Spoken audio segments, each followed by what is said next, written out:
Ibu Nida, pertama kami berterima kasih atas kelapangan waktu Ibu untuk menghadiri sesi wawancara kita sore hari ini atau siang hari ini. Yang kedua, kami tim seleksi mengucapkan selamat kepada Ibu Nida yang sudah lolos ke tahap wawancara. Jadi dari lebih 300 orang yang mendaftar, yang lolos ke tahap ini hanya 36 orang. Berarti Ibu sudah menyingkirkan sekitar 300 orang yang berminat menjadi calon anggota KPU RI. Ibu siap kita masuki tahap wawancara? Sebelum wawancara, apa Ibu memerlukan waktu untuk berdoa? Iya. Disilakan.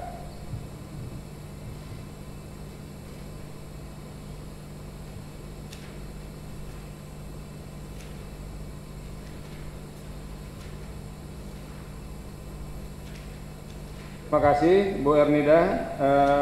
Kesempatan pertama kita berikan kepada Ibu Valina. Dipersilakan Bu Valina. Ya. Terima kasih Pak Ketua. Bu Nida ya. Iya. Selamat datang ya di ruang wawancara di Kemendagri. Ibu Nida ini sudah punya pengalaman sebagai penyelenggara pemilu di Kabupaten Bone, 2 periode. Di provinsi, apakah pernah di provinsi? Provinsi Sulawesi. Di Kabupaten Bone, Provinsi Sulawesi Selatan. Tapi di provinsi belum pernah. Belum pernah. Belum pernah ya. Nah ini yang saya kira menarik gitu ya. Tentu ada sesuatu yang istimewa yang kemudian mendorong Bu Nida untuk mencalonkan diri sebagai anggota KPU Pusat. Bisa dijelaskan? Ya, terima kasih Bu ya.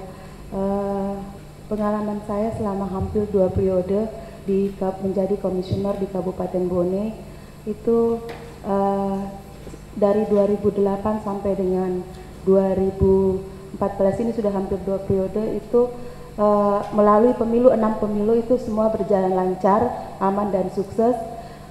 Itu yang membuat memotivasi saya untuk mendaftarkan diri di KPU Pusat. Kemudian yang kedua adalah kalau persoalan saya tiba-tiba melompat langsung ke KPU RI, saya pikir kalau KPU Kabupaten itu secara teknis mengetahui persoalan-persoalan dan permasalahan yang ada di kabupaten.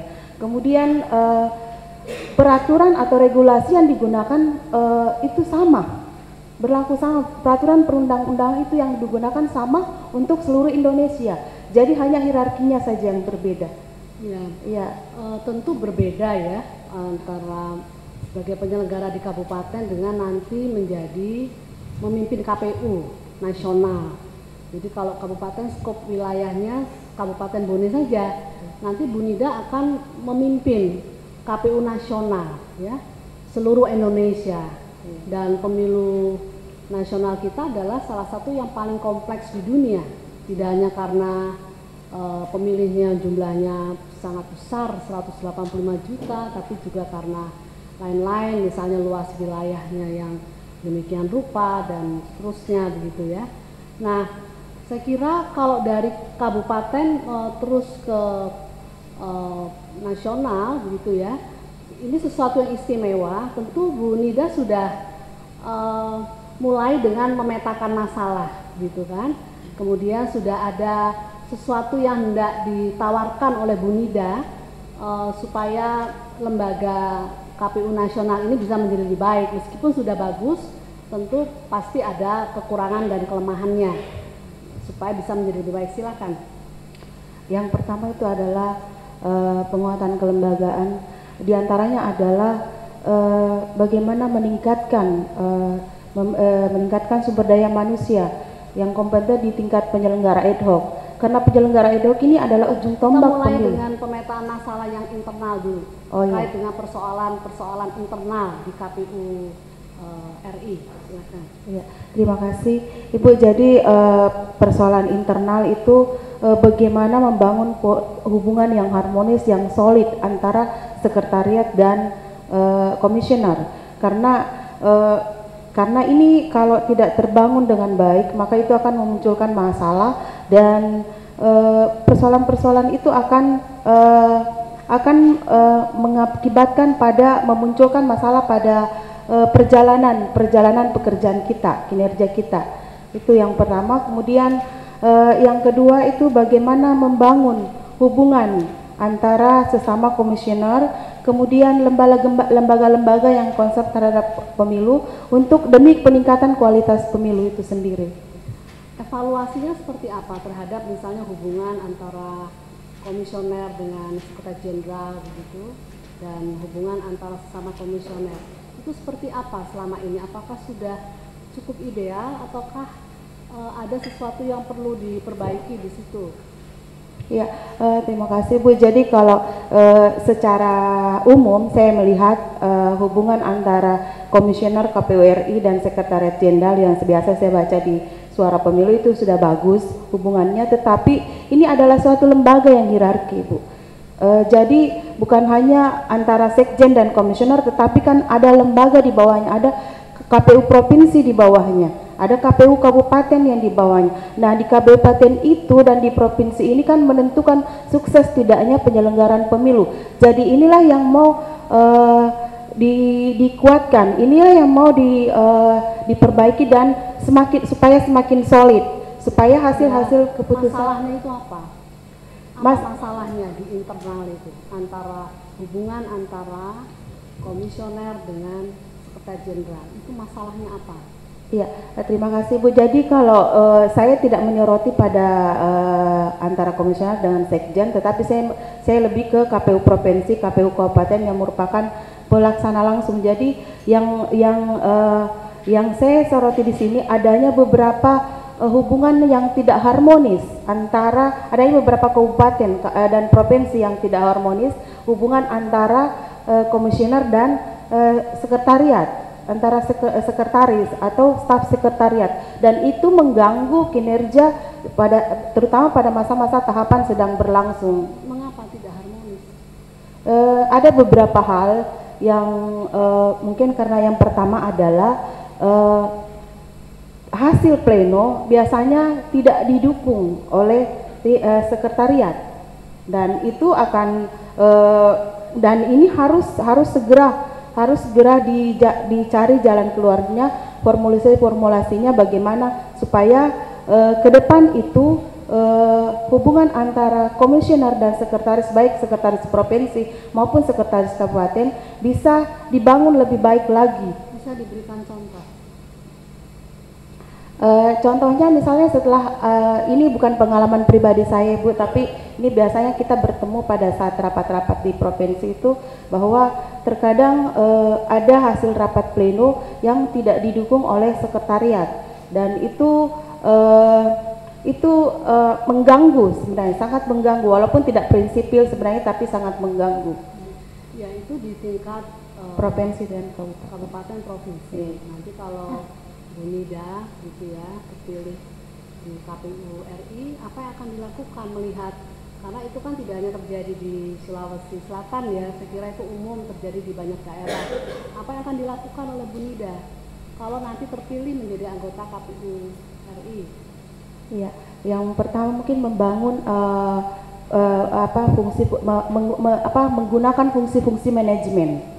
Yang pertama menggunakan fungsi-fungsi manajemen pada saat dalam menjalani kinerja kita, mulai dari fungsi organizing, kemudian perencanaan, kemudian controlling, directing. Jadi semua kita ramu, kemudian memaksimalkan fungsi koordinasi. Ya, karena yang paling penting dalam suatu pekerjaan itu selama pekerjaan saya selama hampir 2 periode itu adalah membangun fungsi koordinasi. Itu yang paling penting. Oke, itu baru satu ya, mengenai organisasi. Yang lainnya apa? Terkait dengan hubungan atau sudah tadi kan organisasi. Iya. Apa lainnya lagi yang jadi sudah dievaluasi oleh Bu Nida? Ya, terkait dengan melangkah ke lain lagi ya Bu ya. Ya, jadi yang terkait dengan peningkatan kapasitas dan kompetensi penyelenggara ad hoc di tingkat penyelenggara ad hoc itu penting, karena mereka adalah ujung tombak penyelenggara pemilu, dan bukan hanya ujung tombak penyelenggara pemilu, tapi juga ujung tombak sosialisasi pemilu di tingkat bawah. Itu penting, dan ke depan itu apabila saya terpilih Ibu, jadi bagaimana memberikan walaupun masa jabatan mereka singkat, tetapi bagaimana menyusun formulasi, melakukan kajian formulasi bagaimana bimbingan teknis yang efektif, sehingga dalam waktu singkat itu pemahaman PPK, PPS itu bisa memahami semua aturan, karena yang rentan itu pelanggaran atau kesalahan-kesalahan itu apabila tidak memahami regulasi dengan benar. Di PPK dan Iya. KPPS ad hoc. Apa masalahnya apa? Konkretnya apa masalahnya? Biasanya begini, pada saat pelaksanaan tahapan, dari tahapan ke tahapan itu bimbingan teknis kan waktunya sangat singkat. Itu biasanya pada saat dalam waktu seharian itu mereka belum mengerti. Jadi kita berharap, jadi saya berkeinginan nanti Ya, konkretnya apa? Mereka belum mengerti. Iya, aturan teknis. Iya. Aturan teknis Iya. mengenai apa? Terkait dengan tata cara pemberian suara, kemudian bagaimana pemutakhiran data, kemudian bagaimana bentuk sosialisasi yang efektif. Oke, mengenai pemutakhiran data. Iya. Siapa yang melaksanakan pemutakhiran data itu di tingkat bawah? Pemutakhiran data dilakukan oleh petugas pemutakhiran data pemilih. Kalau di tingkat TPS yang berbasis TPS itu. Itu ada istilah PPD, ya? PPDP. PPDP. Iya, petugas pemutakhiran data pemilih yang berbasis TPS. Ya, itu ada di tingkat TPS itu dibentuk oleh PPS untuk memutakhirkan data pemilih. bagaimana persoalan apa yang dihadapi oleh kabupaten kota ya terkait dengan petugas PPDP ini di dalam pemutakhiran data? Ya, berbagai macam masalah yang muncul Ibu, karena dinamika perpindahan penduduk yang cukup tinggi, apalagi di Kabupaten Bone banyak yang merantau ke Malaysia, di daerah-daerah pegunungan ini, dan biasanya kami takut untuk mencoret karena pernyataan dari keluarganya bahwa 3 bulan atau 2 bulan ke depan itu sudah akan kembali. Itu permasalahannya. Kemudian yang kedua itu adalah pemilih itu biasanya tidak proaktif. Jadi kadang-kadang itu karena di Kabupaten Bone itu berdasarkan pengalaman saya, di Kabupaten Bone itu wilayah terluas di Sulawesi Selatan Ibu. Jadi ada pegunungannya, dataran tingginya, kemudian ada sungainya, kemudian ada juga pesisirnya, daerah pesisirnya.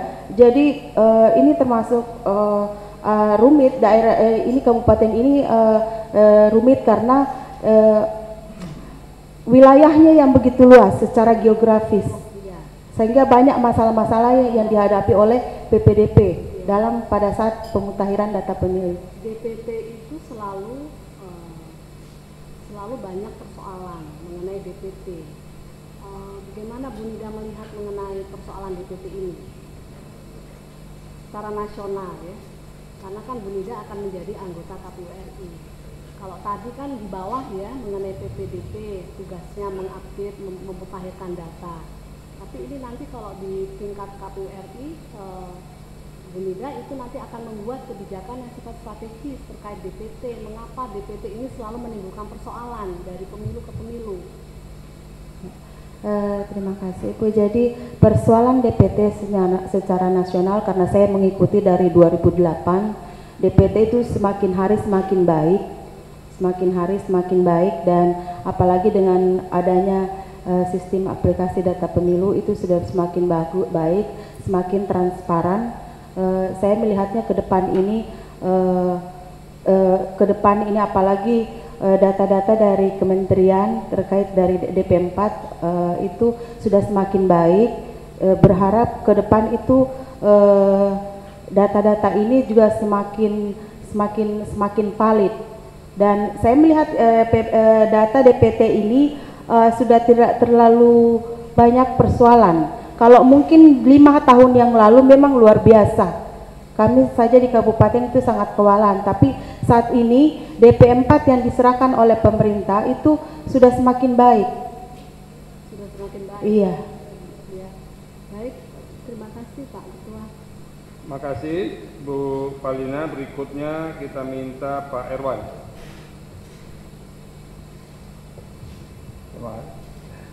Terima kasih Ketua. Selamat siang Ibu Hajah Ernida Mahmud ya.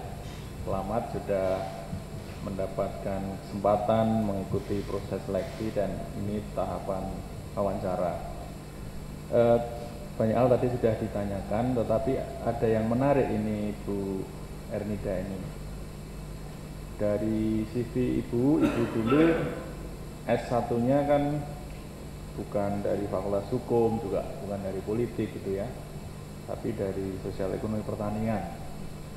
Terus punya background bergiat di bidang seni gitu ya, menjadi tokoh seni nampaknya di Kabupaten Bone ya. Nah yang jadi pertanyaan ini dari itu tadi background yang sama sekali jauh dari urusan kepemiluan, kemudian juga urusannya lebih banyak terkait dengan seni gitu, kemudian masuk ke KPU pada tahun 2008. Itu awalnya yang memicu bisa tiba-tiba punya keinginan untuk terlibat di dalam urusan demokrasi, kepemiluan itu apa Bu? Ya, terima kasih Pak. Saya bisa menceritakan sedikit. Jadi saya sebelumnya itu mempunyai sanggar seni yang bergerak di bidang seni tari tradisional, kemudian seni pertunjukan tradisional, kemudian bekerja di event organizer, kemudian selanjutnya saya ditawari untuk menyiar siaran di salah satu radio di Kabupaten Bone. Dan pada perjalanannya saya ditugaskan untuk menjadi reporter berita pemilu. Waktu itu kebetulan yang menjadi reporter berhenti, kemudian saya ditugaskan untuk menjadi reporter pemilu, berita pemilu di KPU Kabupaten Bone. Jadi setiap hari saya dari Senin sampai Jumat pada saat berjalannya tahapan itu saya selalu ada di KPU. Jadi saya sedikit demi sedikit mengerti tentang kepemiluan, sedikit demi sedikit terisi, sedikit demi sedikit saya tahu tahapan seperti apa dan isu-isu yang berkembang pada saat tahapan yang sedang berjalan. Sehingga itu yang menjadi modal awal saya mendaftarkan diri di KPU, dan pada saat saya sedang meliput kemudian jadwal seleksi KPU Kabupaten, saya pun mendaftarkan diri. Dan alhamdulillah 2008 itu saya lolos, kemudian periode kedua lagi 2013 alhamdulillah lolos juga. Nah ini kan menarik ya, Ibu akan promosi mengalami loncatan dari anggota KPU di level kabupaten, kemudian nanti akan berkiprah di level nasional, yang itu memang sangat kompleks dan kontribusi-kontribusi penting itu sangat dibutuhkan. Kalau dulu ini yang pernah menjadi komisioner ada Prof.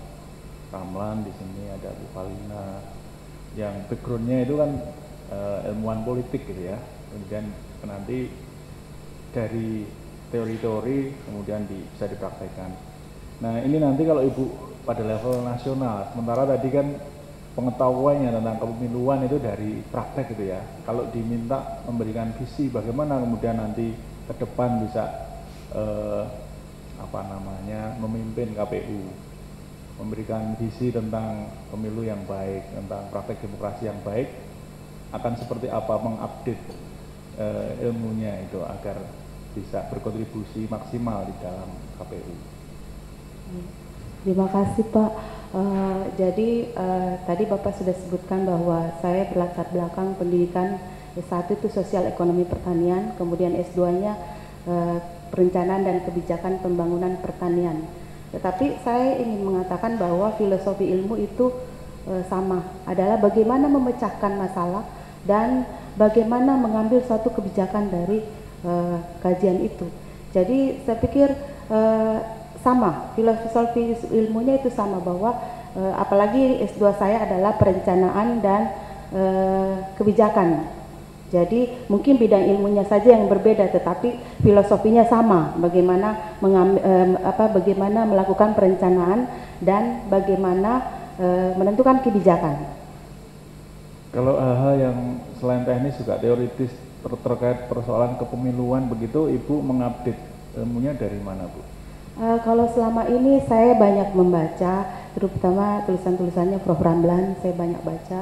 Ada buku-buku kemitraan dan sebagainya, itu saya banyak baca. Kemudian terkait dengan buku-buku yang dihasilkan oleh lembaga penggiat pemilu, saya banyak membaca itu. Keseharian saya kalau di kantor tidak ada pekerjaan, memang banyak membaca, Pak.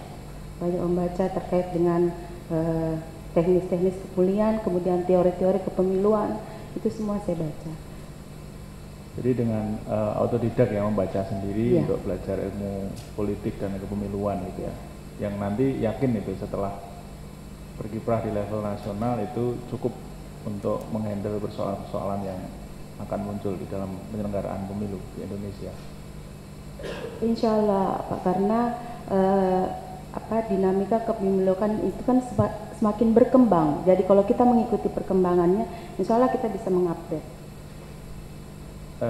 Di dalam makalah pribadi Ibu bercerita banyak kerabat, saudara yang juga aktif sebagai politisi gitu ya. Nah, sementara KPU ini kan independensinya sangat dibutuhkan.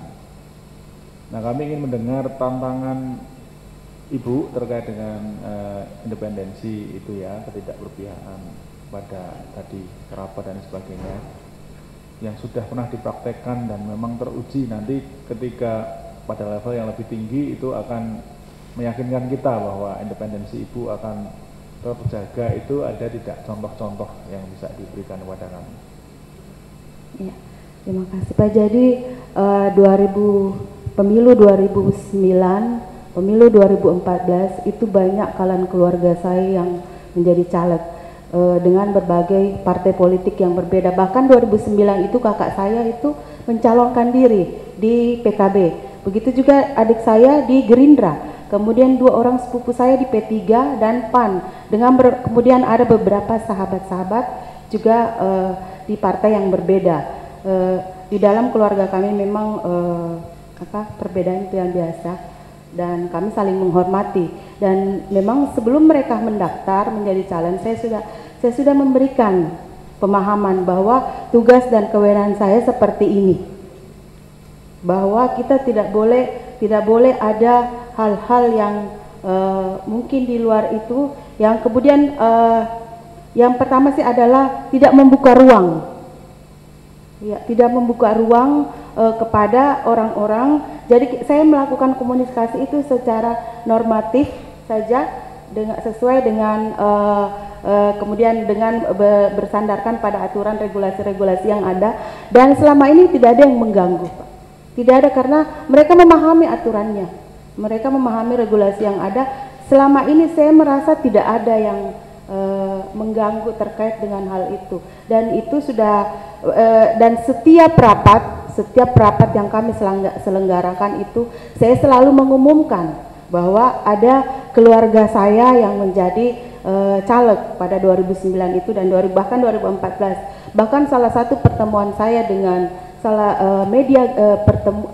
dalam acara kegiatan media gathering itu, salah seorang wartawan ketika saya mengumumkan lagi mengatakan, Ibu sudah tidak usah mengumumkan itu.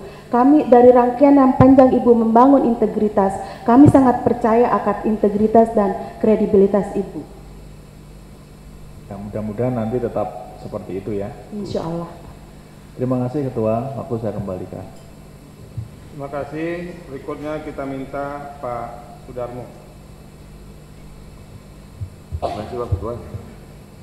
Saya melanjutkan pertanyaan yang pertama, Bu, kira-kira alasan apa saya ini bisa memilih Ibu untuk jadi komisioner tingkat pusat?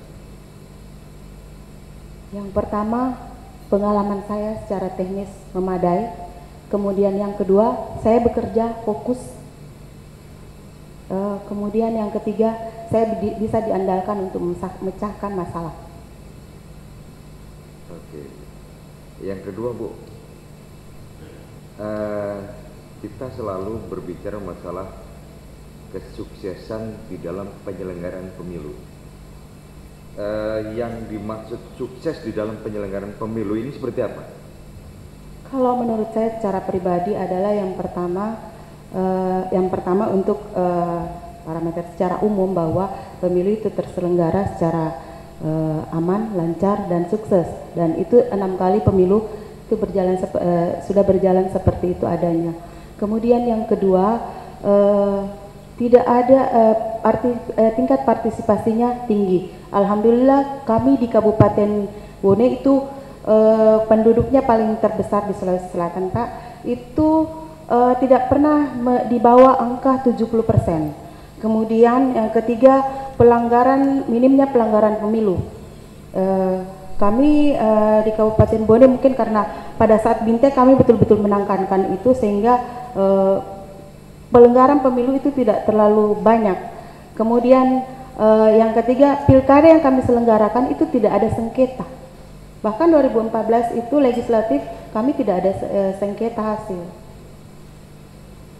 Itu tingkat kabupaten, Bu, ya? Iya.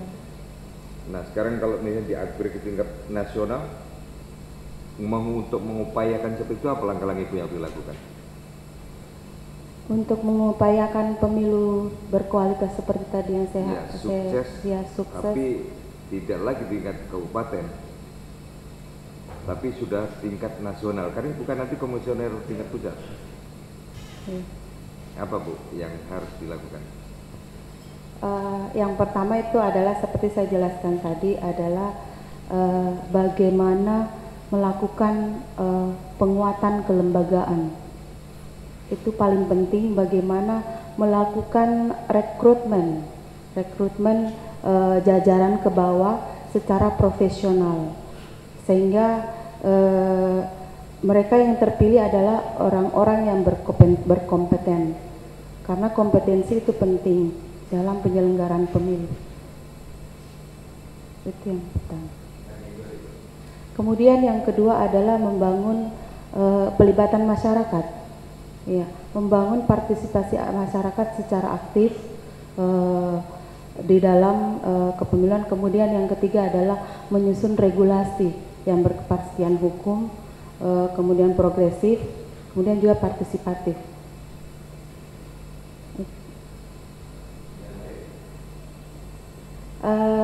Meningkatkan kualitas pemilih, Pak, karena dengan cara melakukan pendidikan politik secara berkesinambungan. Ini juga penting karena meningkatkan kualitas pemilih untuk menjadikan mereka sebagai pelan-pelan secara bertahap menjadikan mereka sebagai pemilih cerdas, memilih secara rasional. Maka pemilih rasional itu akan memilih secara rasional sehingga yang terpilih adalah calon-calon memang yang mempunyai kapabilitas untuk duduk di parlemen, dan itu sangat penting bagi terciptanya demokrasi yang baik. Terakhir, Bu, kalau kita lihat sekarang hubungan antara komisioner KPU khususnya pusat dengan DPR ini memang masih ada persoalan-persoalan. Dengan ada persoalan-persoalan itu nanti juga akan mengganggu kinerja Ibu, terutama dalam hal untuk membuat PKPU atau peraturan-peraturan masalah kepemiluan. Ini bagaimana Ibu menjaga hubungan ini supaya antara komisioner KPU dengan DPR tetap harmonis? Iya, terima kasih, Pak. Jadi terkait dengan hubungan antara DPR dan komisioner KPU, seperti sama kita ketahui di dalam Undang-Undang Pilkada itu ada menyatakan bahwa pada saat penyusunan pedoman teknis dan peraturan KPU, sebelum menyusun PKPU itu harus berkonsultasi dulu dengan DPR dan pemerintah dalam bentuk rapat dengar pendapat.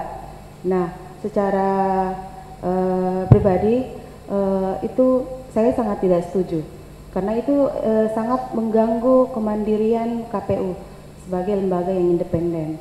Nah, dan sebenarnya konsultasi itu seandainya bagus, artinya aspirasi positif yang dibawa itu sebenarnya bagus, tetapi kan DPR itu adalah partai politik.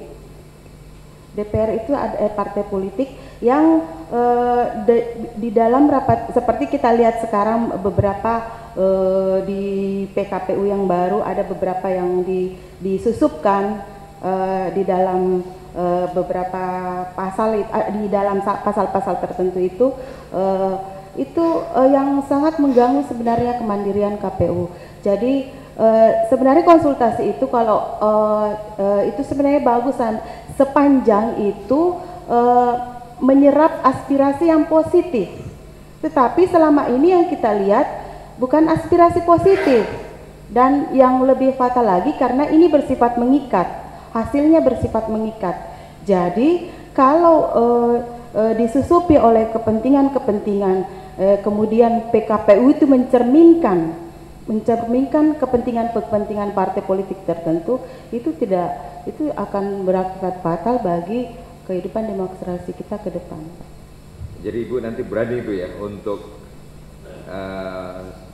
terus menentang intervensi dari teman-teman di DPR itu? Akan diusahakan. Ya? Akan diusahakan. Diusahakan ya? Iya. Terima kasih Pak Darmo. Pak Komarudin. Anda sebagai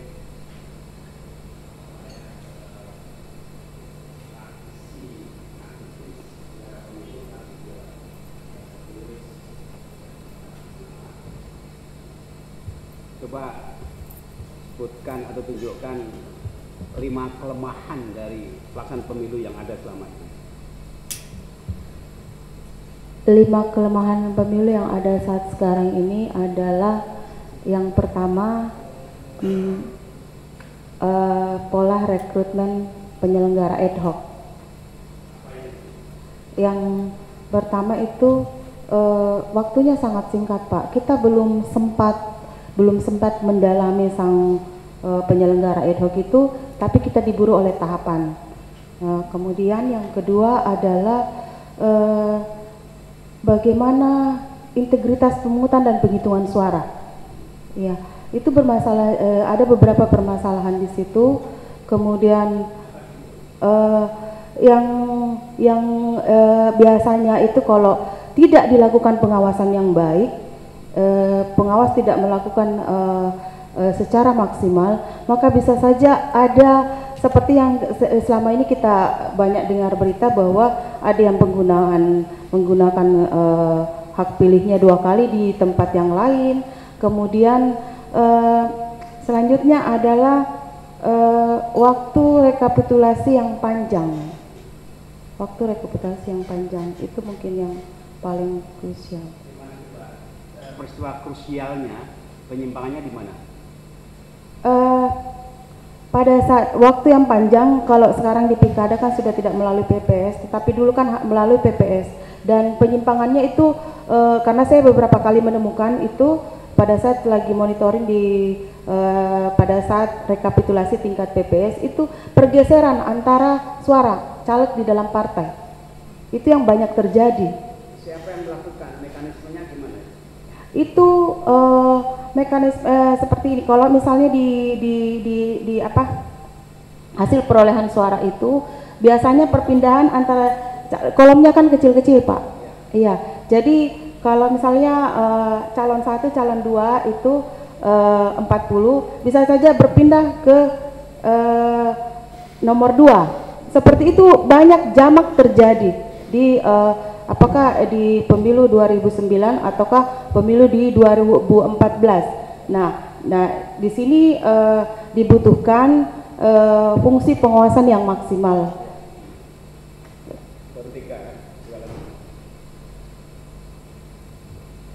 Jadi yang rekapitulasi yang berjenjang itu sebaiknya dipangkas. maksudnya dari TPS langsung saja, tapi sekarang sudah diterapkan, sudah langsung ke PPK. Itu jadi bagaimana saksi, kemudian pengawas itu bekerja dengan baik. Ya, itu baru 3 kan, kami 5 kan. Oh, 5. Ya, 2 lagi. Kemudian 2 lagi itu adalah 2 lagi ada di pemutahiran data pemilih, Pak. Iya, pemutahiran data pemilih itu apabila dengan kondisi geografis yang berat, itu 1 kali datang belum tentu ditemui, belum tentu orangnya ada. 2 kali datang, nah itu tetapi sekarang itu Implikasinya itu kalau terjadi. kalau seperti itu tidak ditemui, bisa saja misalnya sebenarnya penduduknya sudah tidak ada di situ, pemilihnya sudah tidak ada di situ, tetapi tetap saja dimasukkan karena kita tidak menemui yang bersangkutan. Nah, kalau seperti itu mau dicoret salah, tidak dicoret juga salah, jadi harus berkali-kali, PPDP harus berkali-kali, sementara waktu pekerjaan itu hanya sekitar 1 bulan. Kemudian yang kedua adalah yang kelima adalah tahap pencalonan. Iya, di pencalonan itu banyak masalah-masalah yang terjadi. Kalau saya secara pribadi, kebetulan saya divisi teknis di KPU Kabupaten itu banyak yang dalam verifikasi berkas. Verifikasi berkas itu betul-betul harus secara detail. Komisioner itu bersama sekretariat harus secara detail menguliti semua, mengkutuk-kutui semua, karena kemudian meminta tanggapan masyarakat. Karena kan di aturan bahwa PNS harus mengundurkan diri, kalau tidak ada pengunduran dirinya, itu semua kemudian BUMD, BUMN, semua, dan itu harus kita betul-betul detail menguliti itu. Kemudian ijazah palsunya, ijazahnya misalnya kalau ada yang palsu, apakah kita bisa kalau ada tanggapan masyarakat segera melakukan verifikasi faktual, sementara tahapan juga semakin berjalan, melaju dan berjalan. Oke, terakhir, kalau KPU pusat ada kelemahannya, kesalahannya, kelemahan ini. Kalau ada apa? Terima kasih Pak. Jadi kalau 2009 semakin kesini semakin bagus. Apalagi sekarang sistem transparansinya semakin bagus. Saya pikir sudah bagus Pak. Tidak ada kelemahannya juga. Kalau Anda nanti kan kalau terpilih di pusat. Jadi kalau mau buat perbaikan harus tahu kelemahannya dulu. Saya sudah menyampaikan tadi kelemahannya Pak bahwa bukan di daerah, kan? Iya. Kalau yang khusus pusat sudah semakin baik Pak, karena saya dari pemilu sebelumnya kan memang beda komisioner KPU RI periode sebelumnya dengan yang sekarang. Jadi saya mengikuti kebijakan-kebijakan yang diturunkan ke bawah. Jadi saya melihat semakin baik. Terima kasih. Ada di antara yang lain yang mengajukan pertanyaan? Pak Niko silakan. Baik, terima kasih Pak Ketua. Demikian, salah satu prasyarat untuk menjadi komisioner yang baik adalah memiliki integritas, gitu kan? Dan integritas ini bisa secara individual maupun juga secara kelembagaan.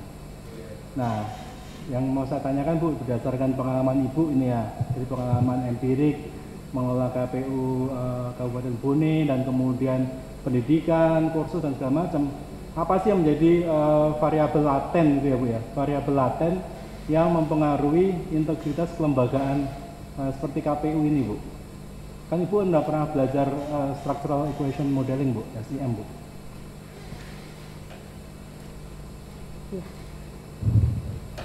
Ya, terima kasih Pak. Jadi variabelnya adalah yang pertama itu mungkin pemahaman regulasi. Itu faktor yang paling utama. Bagaimana pemahaman regulasi. Kemudian yang kedua adalah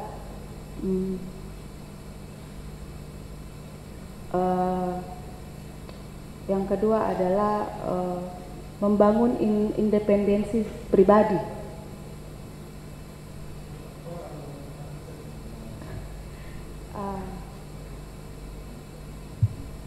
Independensi pribadi, Pak, secara pribadi. Bisa dielaborasi gimana itu? Kemudian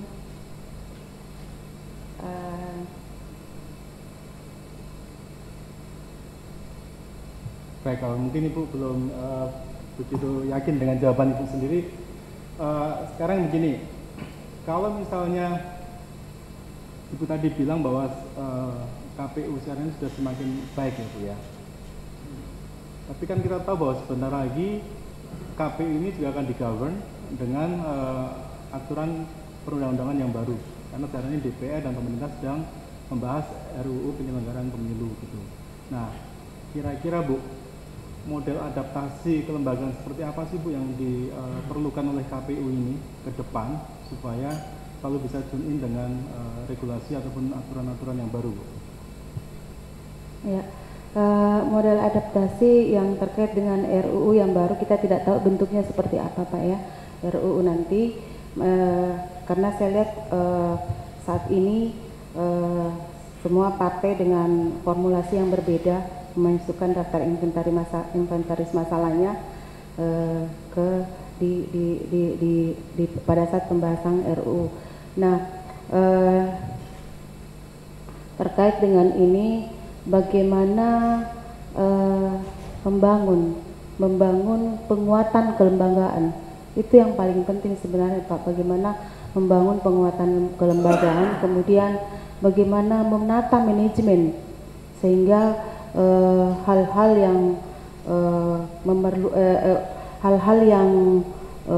yang termanage dengan baik itu bisa diaplikasikan dalam penggunaan dalam pelaksanaan undang-undang. Terima kasih Pak Ketua. Terima kasih. Terakhir Pak Profesor Ramlan. Satu pertanyaan Pak Ketua. Enggak pertanyaan Pak Darmo atau Pak Komar tadi. Anda menyebut bahwa sama saja KPU Kabupaten Kota, Provinsi, dan KPU Nasional karena undang-undangnya sama gitu. Undang-undangnya memang sama, tapi pertanyaan saya gini, apa perbedaan tugas KPU Provinsi dan KPU Kabupaten Kota? Apa tugasnya sama? Ya, terima kasih Pak. Jadi undang-undang yang digunakan sama, tetapi kan kalau KPU lebih pada menerjemahkan undang-undang, tetapi kalau KPU Provinsi dan KPU Kabupaten itu lebih kepada pelaksanaan dari peraturan KPU atau pedoman teknis yang dihasilkan oleh KPU RI. Itu lain, provinsi dan kabupaten kota itu beda, toh. Kabupaten kota itu teknis sekali. Tapi kalau provinsi kan selain ada teknis juga koordinasi. Kalau pusat kebijakan tapi juga bikin perencanaan, juga ada unsur teknisnya gitu. Jadi tidak sama karena itu kualifikasinya juga berbeda. Terima kasih Pak. Terima kasih Prof. Dari pemantau ada yang mau mengajukan pertanyaan? Cukup ya? Nggak ada. Ibu Nida, ini pertanyaan standar yang selalu kita ajukan kepada calon.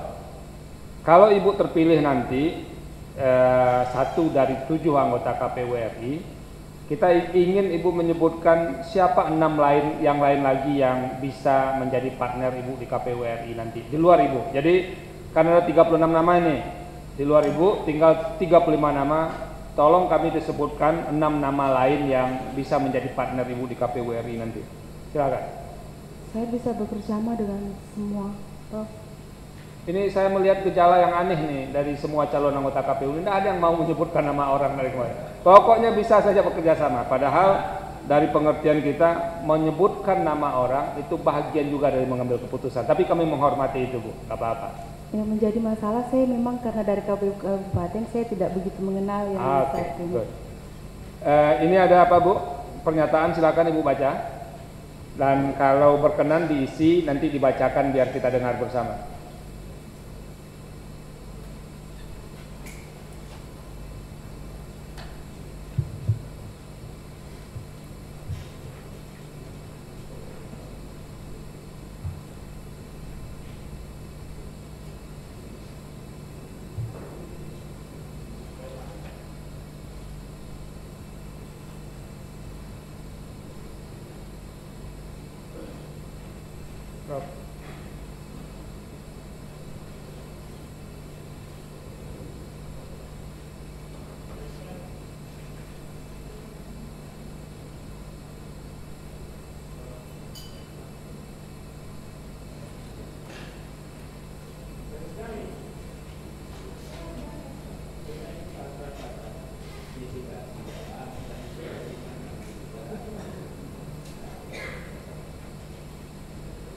Saya bisa bacakan.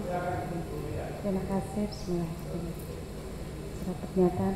Saya yang bertanda tangan di bawah ini, nama lengkap Ernida Mahmud, SP, MP, nomor 57, alamat Jalan Ahmad Yani nomor 49, Watampone, Kabupaten Bone, Provinsi Sulawesi Selatan, menyatakan apabila terpilih menjadi salah seorang calon anggota Komisi Pemilihan Umum Republik Indonesia yang diusulkan oleh Presiden kepada DPR RI, bahwa saya tidak akan melakukan kegiatan penggalangan dukungan politik yang berpotensi mempengaruhi dan atau merusak integritas dan independensi KPU RI sebagai penyelenggara pemilu.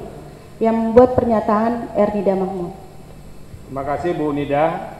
Kami sangat menghargai waktu Ibu untuk memenuhi sesi wawancara ini, dan kami tim seleksi mendoakan Ibu selamat kembali ke tempat asal supaya bisa melanjutkan pekerjaan sebagai anggota KPU Kabupaten Kota, dan sembari menunggu perkembangan lebih lanjut dari tim seleksi. Terima kasih banyak. Kita sudahi sesi kelima hari ini. Billahi taufik wal hidayah. Selamat siang. Assalamualaikum warahmatullahi wabarakatuh.